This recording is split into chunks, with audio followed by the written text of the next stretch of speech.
25 বছরের দীর্ঘ আলোচনার পর দক্ষিণ আমেরিকার বাণিজ্য জোট মেরকুসুরের সঙ্গে ইতিহাসের সবচেয়ে বড় মুক্ত বাণিজ্যের চুক্তির পথে ইউরোপীয় ইউনিয়ন ইইউ।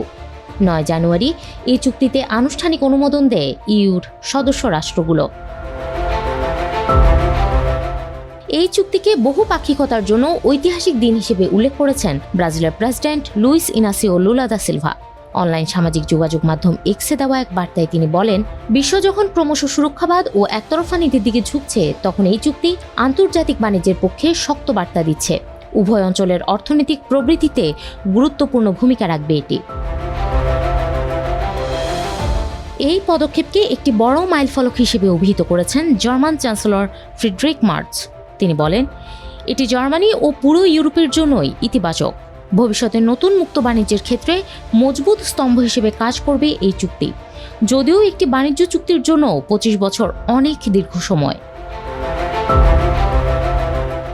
রয়টার্সের প্রতিবেদনে বলা হয়, যুক্তরাষ্ট্রের প্রেসিডেন্ট ডোনাল্ড ট্রাম্পের নীতির কারণে বৈশ্বিক বাণিজ্যে অস্থিরতা তৈরি হয়েছে।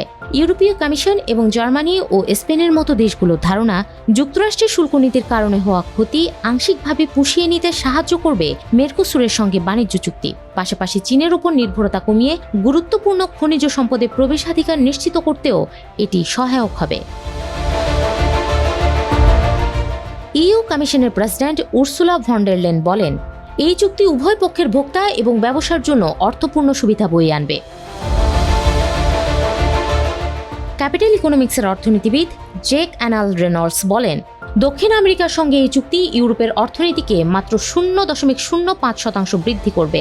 এর চূড়ান্ত সুফল মিলতে পারে 2040 সালে। এই চুক্তি ঘিরে বিরোধিতাও রয়েছে। এর বিপক্ষে অবস্থান নিয়েছে ফ্রান্স সহ কয়েকটি দেশ।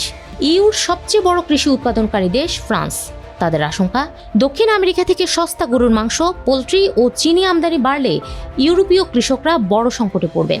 এই চুক্তির প্রতিবাদে ইউরোপের বিভিন্ন দেশে কৃষক বিক্ষোভ শুরু হয়েছে। ফ্রান্স ও বেলজিয়ামে মহাসড়ক অবরোধ করা হয়েছে। পোল্যান্ডেও কৃষকরা রাস্তায় নেমে মিছিল করেছেন।